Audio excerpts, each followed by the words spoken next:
Alright, and we should be live. Don't have a ton of time today. Got, like an hour-ish? Like, normally I have like an hour and a half, but I didn't even, maybe a little longer, but I didn't even get started until now. I got up late, and I had to, do the other stuff I gotta do in the morning, and make lunch, so I've eaten something today. But yeah, we're gonna get back on Braids.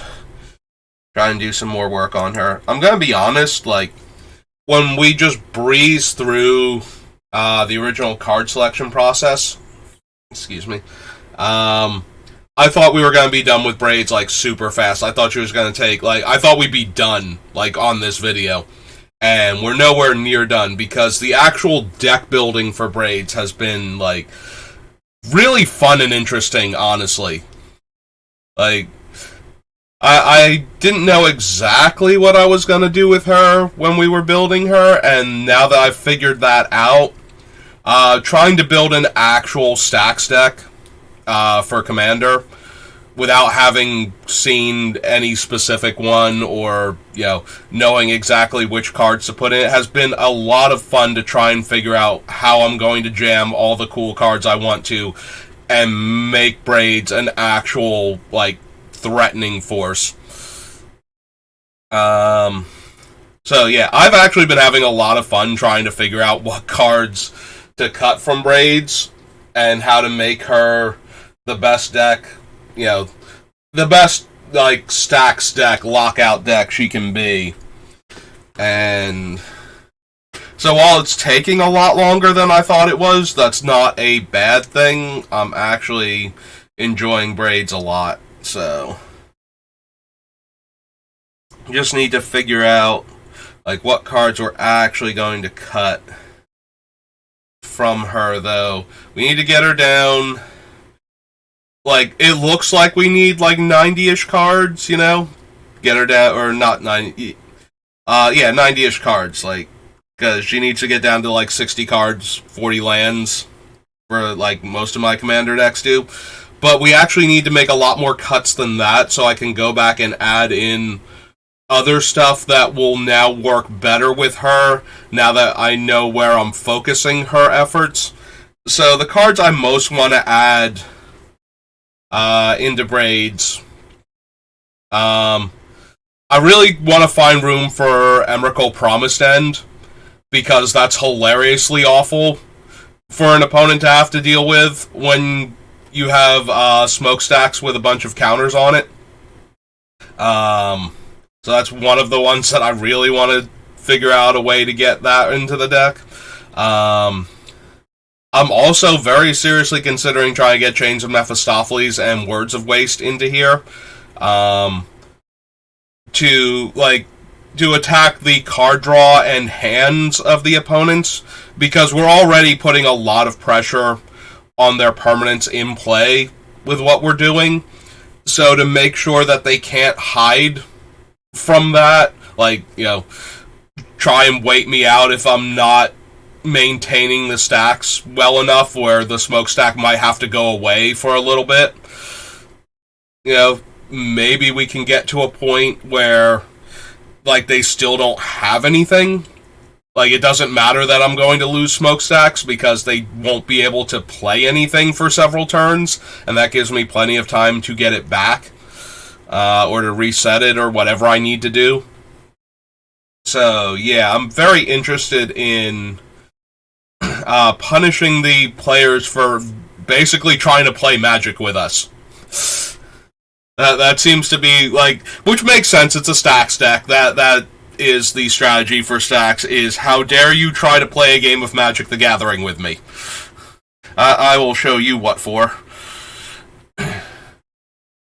So I really believe now Withering Boon and Imp's Mischief are going to be very important in this deck, because we need to be able to protect the smokestacks itself. That's going to be one of the most important things that this deck needs to be able to do, is protect the actual stacks, because we only have smokestacks and Descent into Madness, and Descent into Madness is way worse than smokestacks. So we need to keep the smokestacks going. There was something else I wanted to check. Smokestacks originally... Here, let's pull up Braids real quick. Smokestack's original game text was that it had, like, soot counters on it, and I don't know that that ever got changed, so I'm actually kind of curious. So let's go smokestack. Okay, it does still say soot counters. So there is a card, Power Conduit, which allows us to remove counters from cards and then add either a +1/+1 counter or a oh god, what are the generic artifact counters called? Like, the name's just gone completely out of my head. Wow. I'm like, Scars of Mirrodin has like 10 billion of them. Charge counters. So, charge counters, it lets you put a charge counter on an artifact or a +1/+1 counter on a creature. So, I wanted to make sure that smokestacks never got errated to use charge counters, because if it did, we can also use that as a way to add counters to it outside, like similar to Proliferate. So we can't do that, but we can still do things, because the Power Conduit moves counters off of any permanent. We can use it to remove the Age counter from Infernal Darkness, or the Madness counters from Descent into Madness, or just to remove counters from smokestacks. Get the number higher so that people have to sacrifice more, get the number lower before I have to sacrifice. So I just want to make sure we're, like, capitalizing on what we can do with smokestacks, and I wanted to know if it could actually work, like, both ways, if we could remove the counter or functionally add a counter with that. And we can't functionally add a counter because it's always going to be a charge counter, not a soot counter. Like, it can't just be... That was the one thing I like. So, one of the uncards that I always liked from the original unset and wished existed in regular Magic, there's a card called Giant Fan. And the idea was that it could blow a counter off of one permanent onto another permanent. But the way it was worded was that if that permanent that the counter wound up on mentioned counters on it, it became a counter of one of those types of your choice. So if you blew it onto an artifact that had charge counters, it became a charge counter. If you blew it onto a Meosian, it became a divinity counter, and so on. And if the permanent didn't mention counters at all, it became a generic +1/+1 counter, because those can technically be on anything, and if the thing is not a creature, then it's just a weird +1/+1 counter on a non-creature. And I always liked that card, and I always wish that one had been printed black border, because I really like that effect, and there's a lot of things you can do with that, especially since it changed the counter to match the permanent that it wound up on. So if it was something that specified a type of counter that it used as a resource, it added to that. And we have a couple cards, like Power Conduit kind of does that. I think the land from the Ikoria Commander decks, I forget exactly what the wording on that one was now. Let me just scroll down here, the Commander land. Those are all of our lists to keep track of things. Nesting Grounds. Remove a counter from permanent from one of my perms to another at sorcery speed. Okay, so yeah, it does the thing, but it keeps the counter the same. So if we remove, like, that's the other thing, like, because they're soot counters and we might want to take them off, there are cards we have that would use charge counters. So if it was a charge counter and we removed it, putting it on another permanent would be relevant on that permanent. Like, soot counters on our other permanents don't do anything. But at the same time, if they had changed it to the charge counters, then it would have changed some of the functionality of the card because of the way the other cards work. Like, now it's a charge counter, so now we can put charge counters on it with things that do that.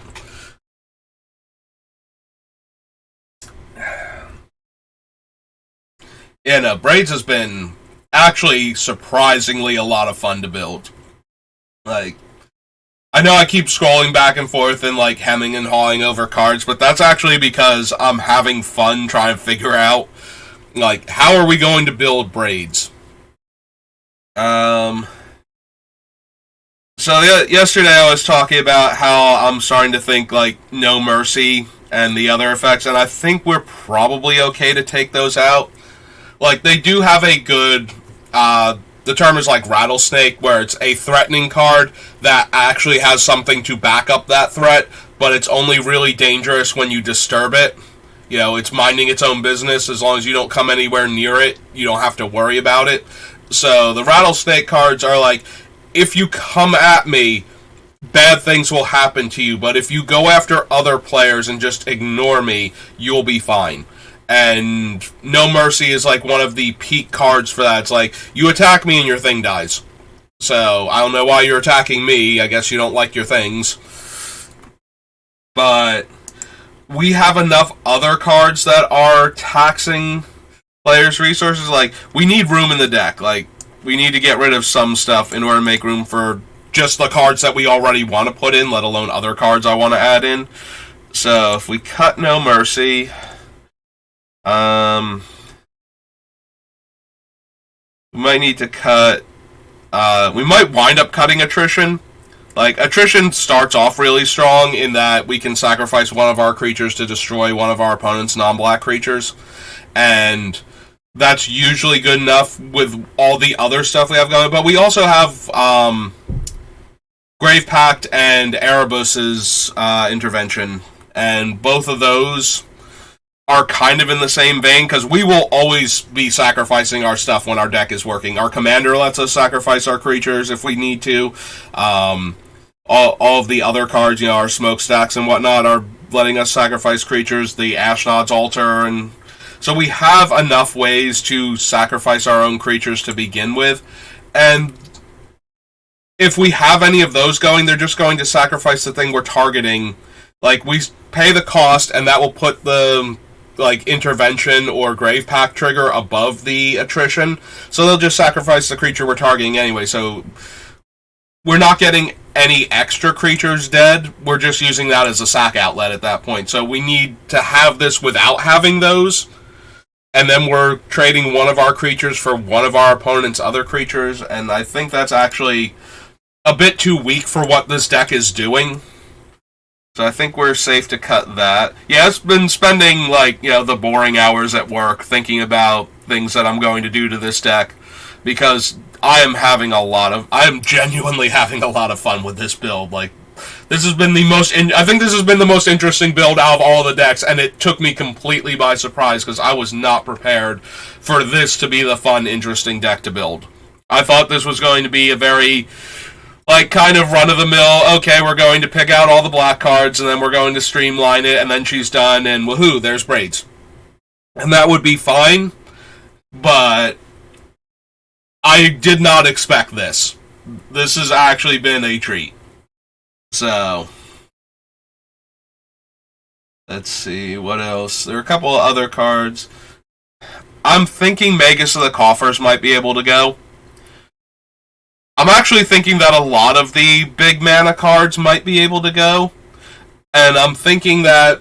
So one of the things I want to add in is the more, like, higher mana production to casting cost ratio on some of the cheaper mana rocks. So, you know, Mana Crypt and Mana Vault are, like, chief among the ones I want to get into the deck. So what's going to wind up happening is I'm going to play more early mana production that accelerates, rather than have like these huge mana payoffs once we get going. I basically want to streamline Braid so that she's more aggressive, so that she can get... Like, if we have smokestacks in our opening hand, I would like to see it in play somewhere between turns 1 and 2. Ideally. Like, I want a full-on, like, this deck would be so good if other Braids were still legal, but this thing would be miserable, and there would be plenty of decks like this out there. Like, this is basically what original Braids would look like when it's going to be done. Just ways to accelerate the smokestack's effects into play, so that way they just start destroying the players before they have anything to work with. Magus of the Coffers is more of a we're established now, we have a board presence, but everybody else does, and now we're going to use our big mana to start taking away their board presence, and then throw down a stack so that way they don't recover. And I'm thinking we're going to build more towards the first type of deck than the second type of deck, so Magus of the Coffers, Nirkana Revenant, and the other one from Gatecrash, I think can come out also. And we need to make room anyway, so I'm starting to think that those can come out, and we'll have a more, early play mana acceleration. I think I want to try and get Dark Ritual into this deck, too. I want to have that kind of early explosive start, as opposed to being able to do, big mana. We'll leave in, the actual coffers, because that's still strong enough on its own. And we're going to have, Urborg in here. Maybe we cut the expedition map to make room, but yeah, there's Nirkana Revenant. I think we can go ahead and cut her and the other one too. And maybe Cage Sun even as another one of the really expensive, but now we have a ton of mana cards. I think I would rather have the early here's a whole bunch of mana really quickly, as opposed to here's basically infinite mana in the mid game instead. We might still be cutting this Conjurer's Closet. Yeah, there's Crypt Gas, that's what it is. So we wind up cutting all of these,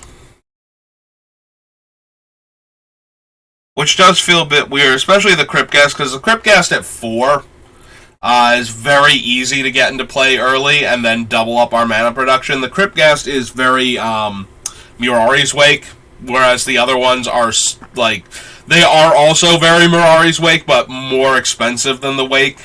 So, the fact that it is technically cheaper than a Mirari's Wake and would double up on our mana makes it a bit tempting to leave in.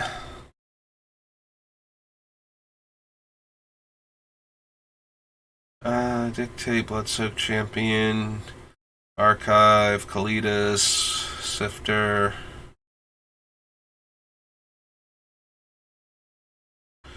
Atlas Dead, Cryptbreaker, Marionette Master.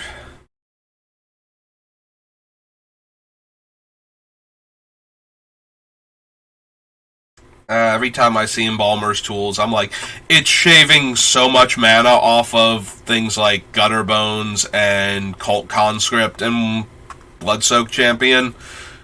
And, we can potentially be playing those multiple times in a single turn to generate value for our deck.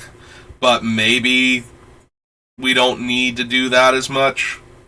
I don't know. There are a lot of cards where I have to go back and reevaluate now that we're shifting the specific focus of the deck, to see if they're no longer, they seemed essential.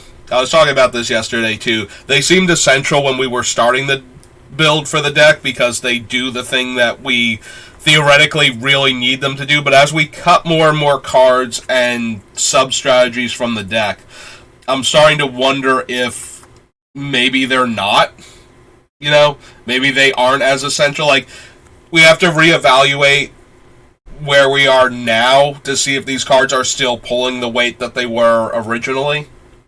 Because a lot of them I don't think that they actually are. But I'm not sure which ones specifically aren't.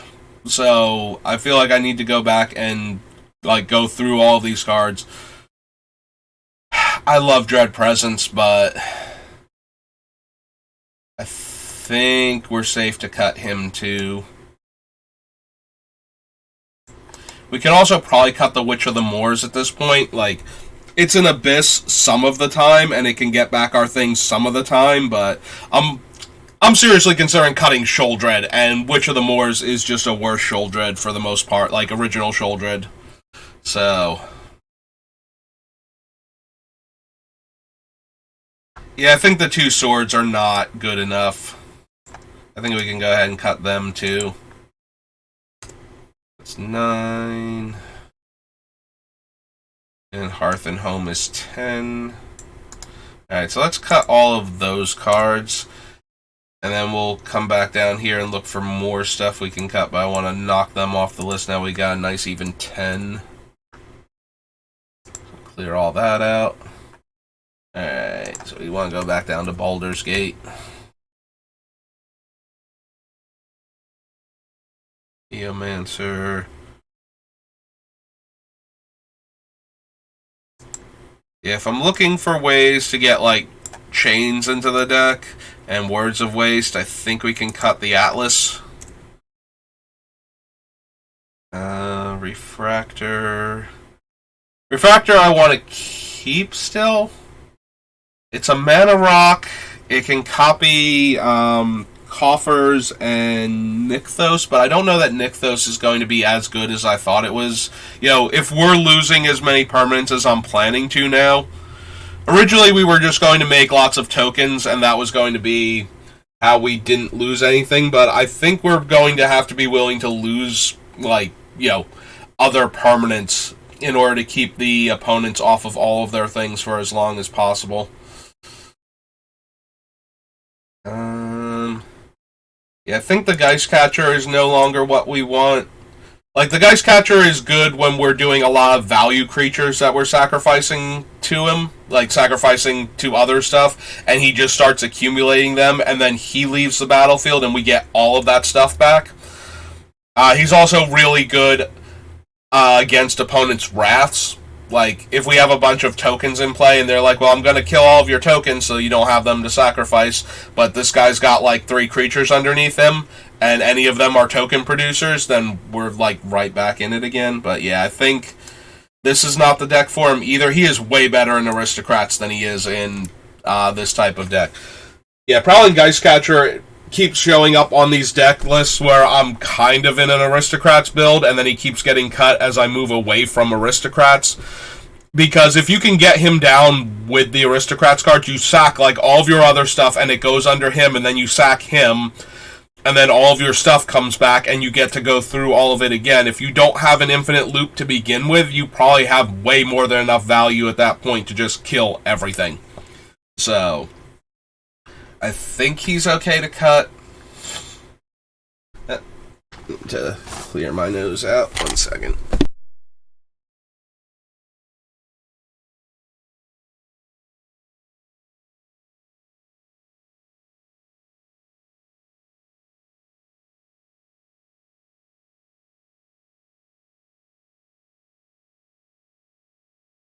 Okay. Yeah, still not completely better yet. I think we can cut the pendant too. First of all, with the way my deck works, I don't care if players take extra turns unless I haven't set up at all. Like, if you want to take more turns and sack more permanents to my smokestacks, more power to you. But the other half of it is if I was going to lose a ton of stuff in one turn, I would be able to put everything back into play all at once. But that seems like yeah, that would be nice. You know, there are going to be times when I wish I can do that. But for the most part, I don't think that's actually anything I'm interested in doing. And then the Witch, we should be able to cut her too. I might leave in some of the life gain cards, but the Witch herself is not doing enough. Yep, might as well get rid of this off of that list. I just saw we got rid of Karn Liberated also. Yeah,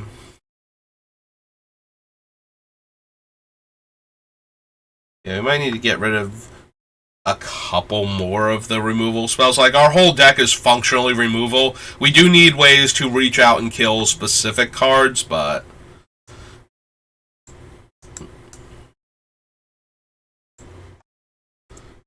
of them because we cut them. And those two. Yeah, we might wind up getting rid of Manscape Refractor, but it will be for one of the other effects. Like, we'll just be trading it out for one of the other ramping artifacts. We wound up keeping all of those so far. We got Revel, got Dreadhorde, Maskwood, because we went away from that strat. Got rid of the Necromancer.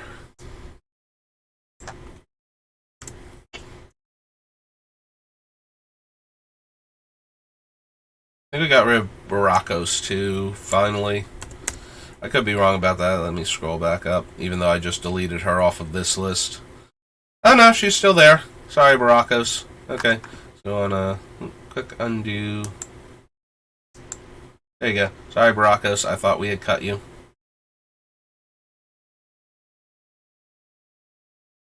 Alright, so that's a few more cuts. So we have Witch. 1, 2, 3. Mighty 4 cuts. Bringing us down to 139.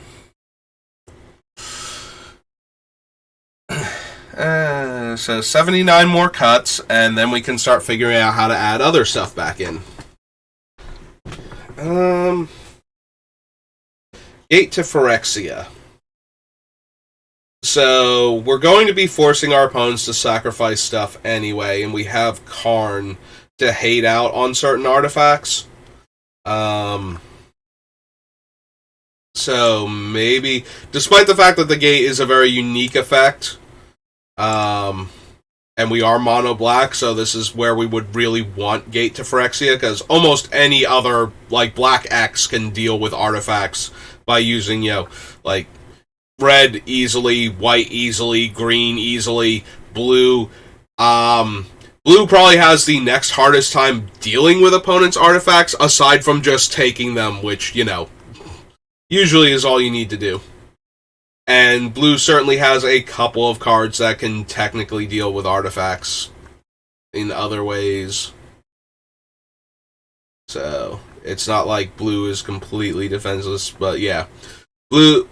So, mono black is where Gate to Phyrexia really shines as, like, a color pie break card from the early days of Magic, but I don't think we really need the effect anymore.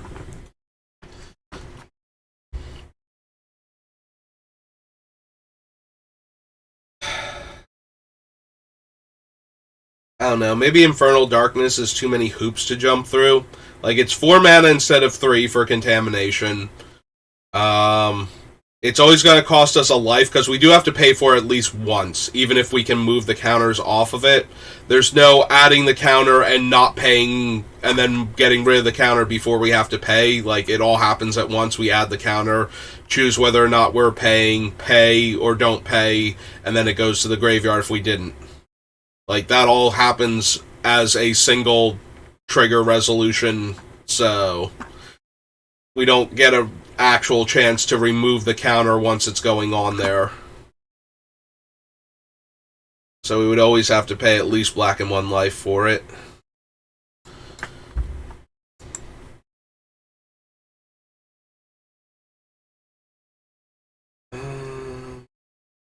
Like, I do like it in the deck as a way to, like, hamstring our opponents so they can't, we're not like, if the opponent's not playing mono black also, all of their lands suddenly being only swamps kind of ruins what they're trying to do.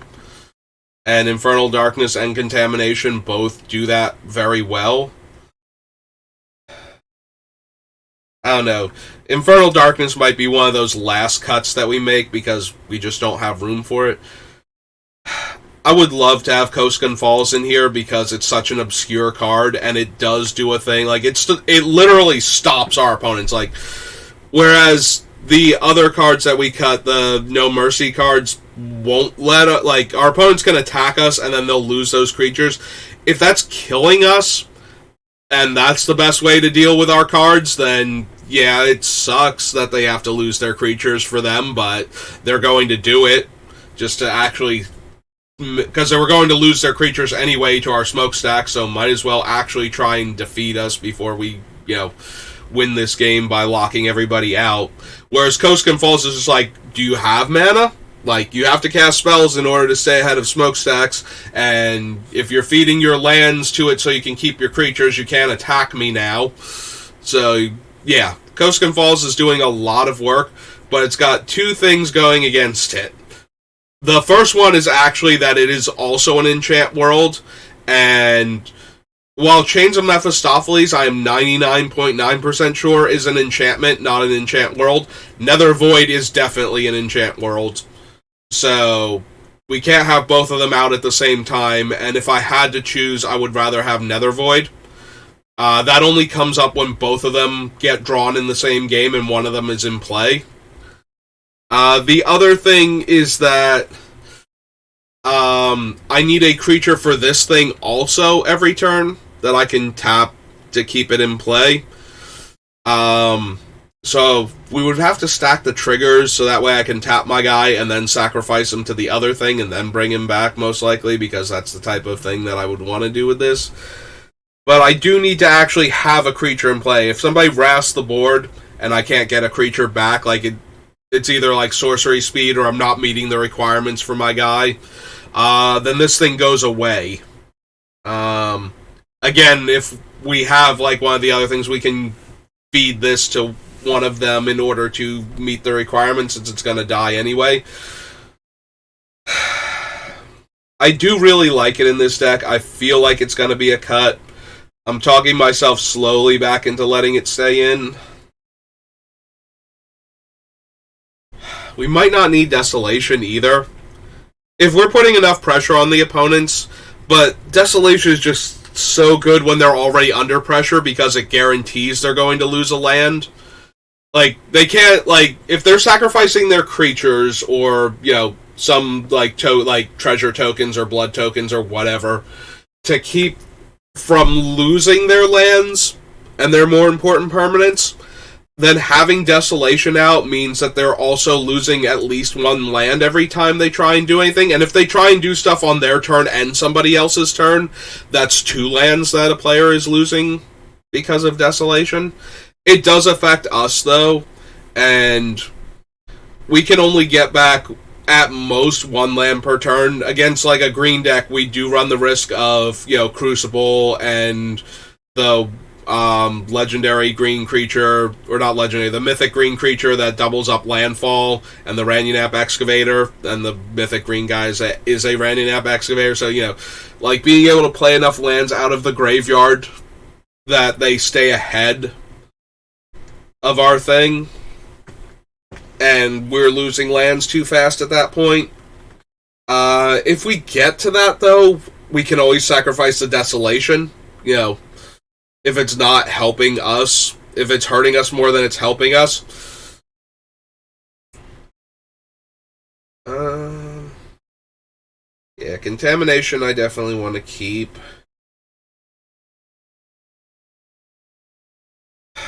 Do we need to get rid of, like, Junk Diver?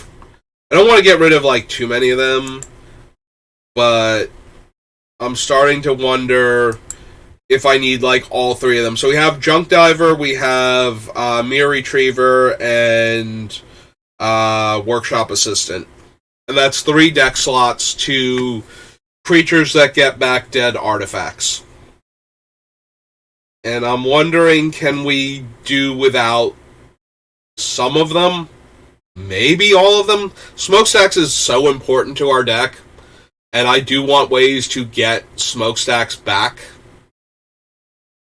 But unfortunately, since we are mono-black, there's no this one card that will just keep buying back a dead artifact consistently, the way it buys back dead creatures. So having these guys in the deck gives us a creature that we can consistently get back that can get back a dead smokestacks. So I do want them in the deck, but they're taking up 3 deck slots right now, and we're really tight on room in the deck. Phyrexian Arena is going to stay in for a while, even if we do put chains in. Like, we have to actually get chains in before I'm going to cut Phyrexian Arena and the Undermarket, or whatever it is, Underworld Connections.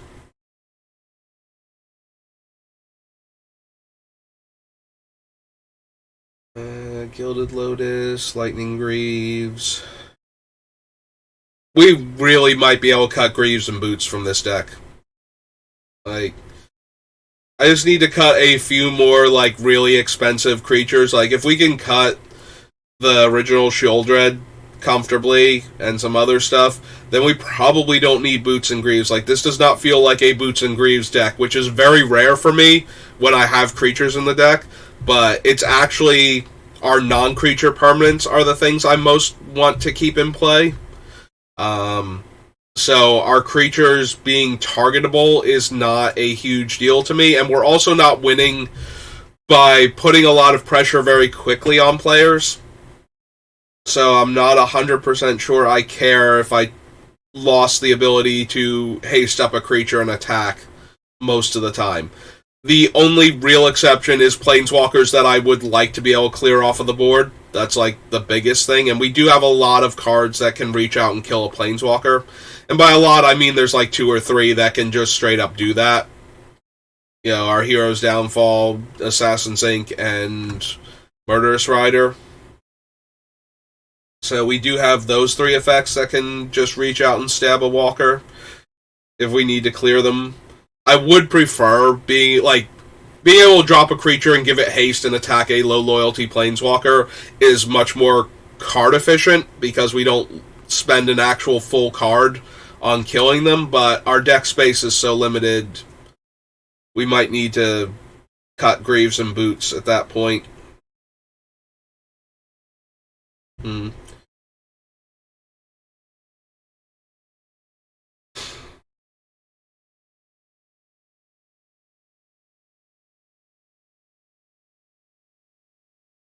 Yeah, Possess Portal is another, like, basically permanent Abyss as opposed to creature-specific Abyss. And it also stops players from drawing cards. So, if we can lock out the board where what we have is good enough, like, we'll eventually lose our own smokestacks to itself, then players not being able to draw cards and us being able to upkeep all of these things means that the other players are just going to eventually run out of resources, and then we can finally let a card like we can sack the Possess Portal to our smokestacks and draw a card that turn, and then keep playing Magic under those conditions where nobody else has anything. So I think I want to, even though it's like an 8-drop artifact, I think it's a good, like, last nail in the coffin when we have an active smokestacks to have that thing going. The hatchery is, between the proliferate cards and the fact that it can make a token every turn for us, I really want the hatchery to stay in this deck. The only real problem with it is that it interacts poorly with Ophiomancer, because she requires that we not have a snake at all. And this thing makes snake tokens also, just not death touch ones. Also, the fact that if she gave, like, snake tokens death touch instead of the snakes themselves having the death touch, that would make the hatchery a lot better, but yeah, don't worry, Herald of Leshrac.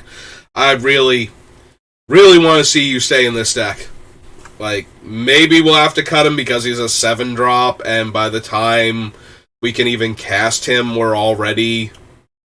But if we can ramp into this guy, you know, if we can cast him, like, turn 4 or something, this might be one of the last creatures where I'm like, no, I really desperately wish I still had, the whatchamacallits, the Greaves and Boots to protect him. It might be this one.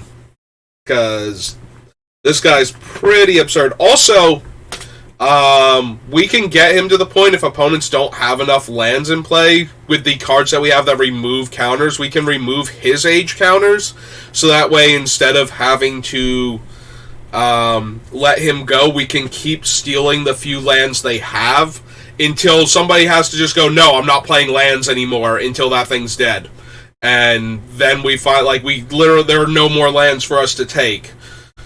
So the Herald is another good last nail when we're already winning, but if we have too many of those, we might need more cards that get us into that position than ones that finish the opponents off. So I don't know, maybe he gets cut, and that's going to make me super sad, because, like I said, I've been looking forever for a deck that this guy fits perfectly in, and this is as close to the perfect deck as I've ever seen for, like, what he's trying to do.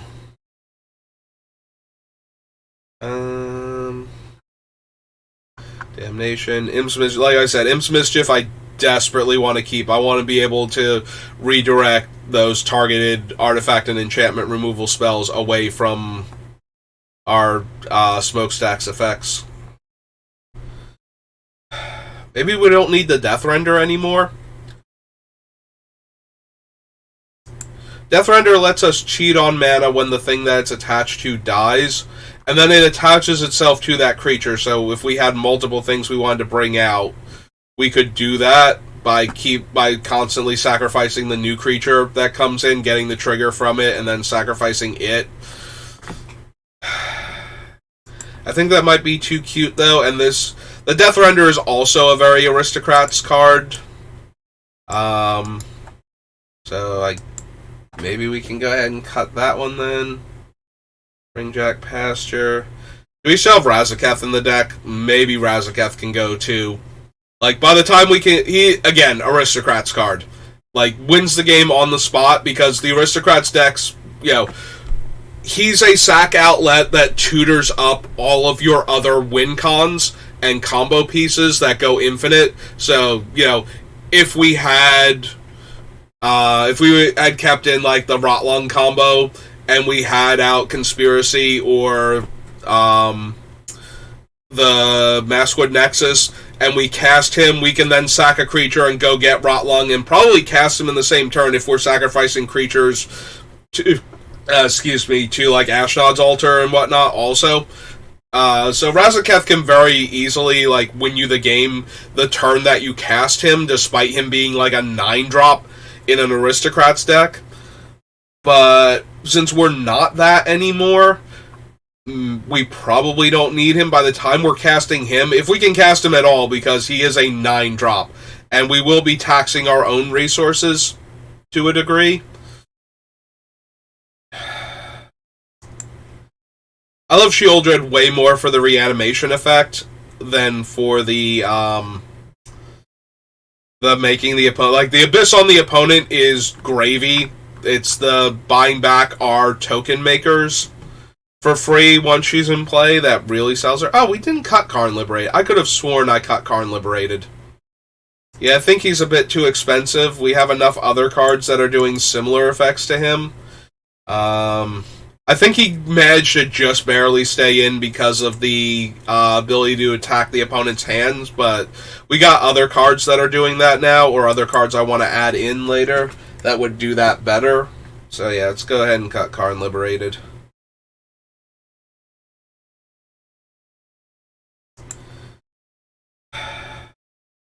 We're really close on losing the Conjurer's Closet too. Like, maybe we cut Shieldred and keep the Closet to blink our token makers. But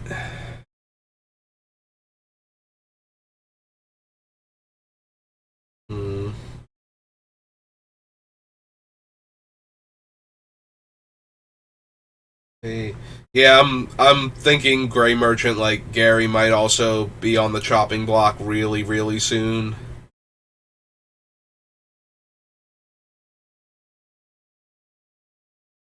I have to attack for champion. We should still be able to find turns where we can attack a vulnerable player with like a token to get him going. But maybe not. He might be one of the harder ones for our deck to bring back, despite how relatively easy that is to set up.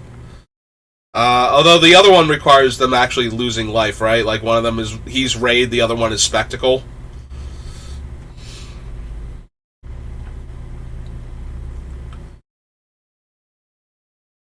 I do need a certain number of like non-token creatures dying though, because we have like the Ogre, Sifter, Pawn of Ulamog, Open the Graves. Like we really want non-token creatures that can die and come back.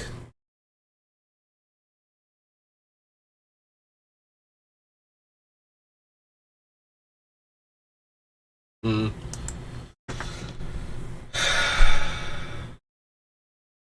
So Crypt Breaker has a couple of things going against it now. So one of the cards that I really want to use in this deck that's already on the list is Necropotence, because that doesn't draw cards, that puts them into our hand. So it circumvents Chains of Mephistopheles, it circumvents the Possess Portal. The downside to Necropotence is if you ever discard cards while it's in play, those cards get exiled. So we wouldn't be able to use Crypt Breaker while it's out to make zombies by discarding cards that, like the Reanimator cards, because they would get exiled. So we can't do it with that. And it is a draw, but we do have control over if we want to draw, so we don't have to use it.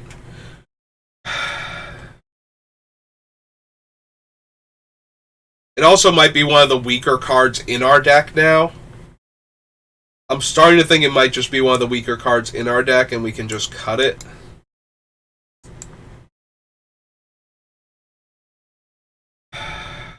Noxious Gearhulk might be going. He also might stay in. Being able to kill any creature and gain life based on its toughness. We do still have like one blink effect left and ways to recur him. So yeah, there's Razaketh, and I think we're good to cut Razaketh from this deck. I have a very high opinion of Razaketh in certain decks, and so when I'm assembling things like this, he's at least a consideration. But he's been a consideration primarily because we've been more Aristocrats flavored when he gets on the list, and every time we move away from that, he gets cut, and I think that's accurate. I think he's at his strongest when we are building an Aristocrats deck.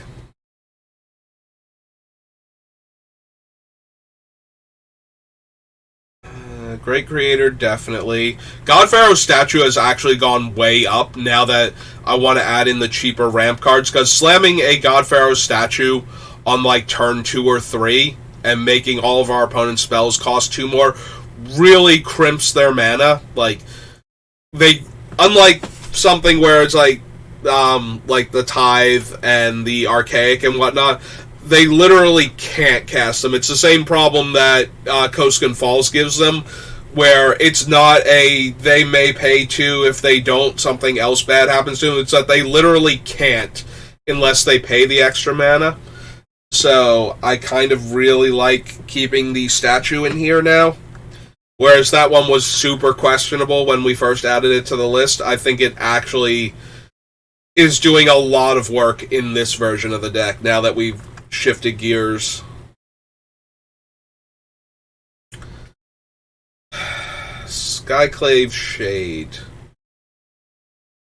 requires, I think, the most setup, like being able to guarantee we hit a land drop each turn.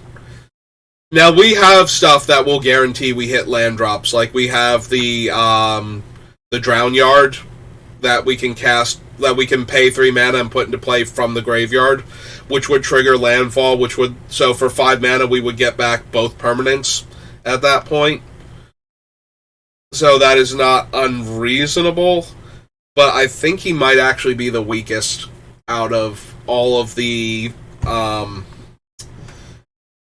replayable from the graveyard cards. Because even the Bloodghast just goes directly into play for a landfall, like we don't have to invest any mana into it. This one wants us to invest the mana because the kicker cost, like, it allows us to pay the kicker cost when it comes back on future turns, but I don't know. It feels like it might be the weakest one of the group.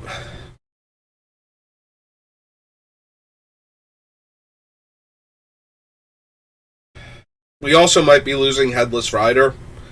So, we do have a lot of non-token zombies that can die, but the only two that are actually, like, super functional with Headless Rider are the Relentless Dead and Gravecrawler.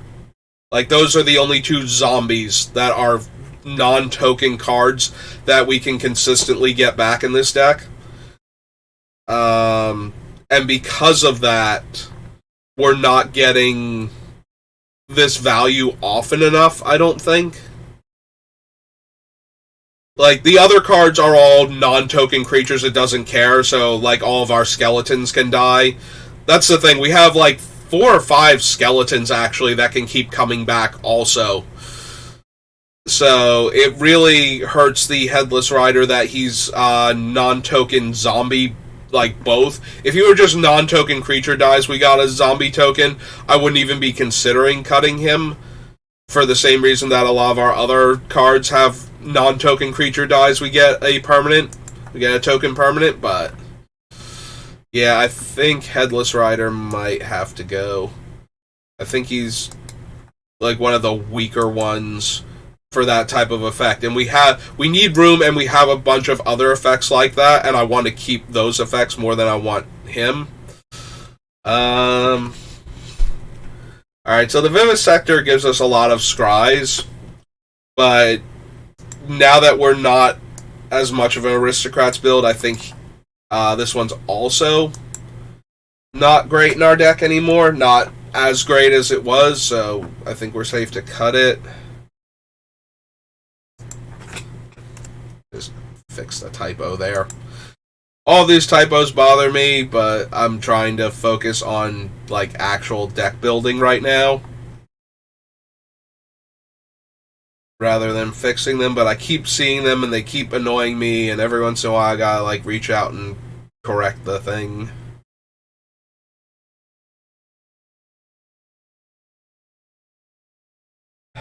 Keeping all of these for now.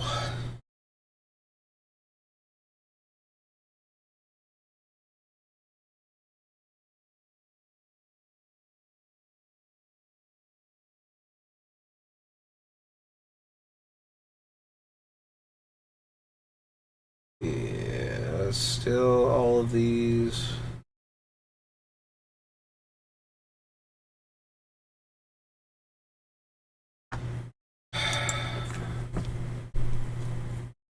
Maybe I don't need the black market connections anymore. I kind of want to keep it, though. Like, we don't have to draw the card with it when that's bad for us. Losing 2 life instead of 1 life to draw a card is a little more annoying. But I don't think that it's necessary. Like, we lose 1 life, we get a permanent. We lose 3 life, we get a different permanent. And we can lose 4 life a turn to make 2 permanents.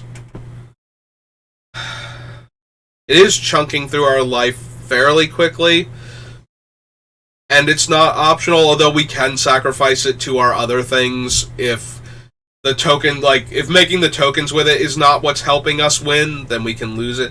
Alright, it's going to stay on the list for a little while longer at least. We will come back and reconsider, and now we're back into these things again, like the breakdowns. Okay. So I gotta leave for work in a little less than an hour. We made some progress, so I'm feeling good with that. So I think I'm gonna call it here so I can do a couple other little things and get ready for work. So let's get these done first. So 1, 2, 3, 4, 5, 6, 7. We're down to 132. Yeah, this video, like, this series is going to take way longer than I thought it was, but I'm having way more fun building the deck. So I think that's a fair trade-off. Also, I thought this one was going to be super short, and I wasn't sure like what I was going to build next, and this is giving me more time to figure it out. I might seriously consider... so the Warhammer decks are coming out soon. Infinity's coming out soon. So I might pick one of the cards from one of those things to be the next commander. I'm not sure which Infinity one I would pick. I am thinking, though, because I've avoided blue for a while and because this would be a very different blue deck, I was considering there's a blue-red legendary creature from the Warhammer set that when you deal exactly 1 damage, the legend then kicks in and deals 2 damage to things. And like blue and red both used to do, like blue used to do it because of Prodigal Sorcerer. Blue has a lot of random pings from old cards, and red, of course, being the direct damage color, also has a lot of pings in it, like single point damage to targets. So I think I could do an interesting build with that card. So I might do an Infinity, like one of the non-Acorn, or maybe one of the Acorn ones. Maybe I'll just go completely off the rails, you know, and come up with something like really weird to build around, you know, for your fun, extra casual Commander games. But we'll see. First, I want to finish Braids, and like I said, I'm actually having a lot of fun trying to figure out this Braids build. Like this has been a very pleasant surprise. Braids has asked me to do things that I was not expecting her to ask of me, and considering how crazy she is, I should have seen this coming, but, you know. What if you murdered everything all at once? I don't know, Braids, how would we even do that? Well, have we thought about it? Well, I suppose if we start with smokestacks, then, oh yeah, no, that sounds good, we can just choke the life out of them. Braids, you're scaring me. And then we keep going on in that. And that now we're at, like, this thing, and I'm, like I said, I'm actually enjoying it. Maybe, like, the one thing that's kind of depressing is that Tegrid would still be a better commander for this deck. Like, if you swapped Tegrid up here and cut Braids from the deck, it would probably be a more cruel and vicious version of this deck. But it's still pretty good, and honestly, the one thing that it has going for it against doing that is because we're not running, like, good discard effects. Although the Words of Waste would certainly, and the Possessed Portal, and yeah, I think I could build up a few more discard effects that would go well with it. That would play, and Chains of Mephistopheles with Tegrid, yeah. But it's okay, Tegrid's in the 99, and she's almost definitely staying there. So these two, like, crazy ladies will hang out together, and... oh, man, Braids could be Tegrid's Shadow. Seems accurate. Tegrid's Shadow just murders people, and Tegrid likes to pretend it doesn't exist. Yeah, no. Like, Braids is Tegrid's imaginary friend that's going around murdering everybody around her? Yeah. Alright, well, like I said, now I've got like 20 minutes to get ready for work and do everything, so that's going to do it for me today. We'll do a quick save, and I will see you next time. I hope you've been enjoying this. I am having a lot of fun with this, and we're going to keep working on Braids until we get this absolutely sick Smokestacks Commander deck going, so I'll see you next time. Thanks for watching.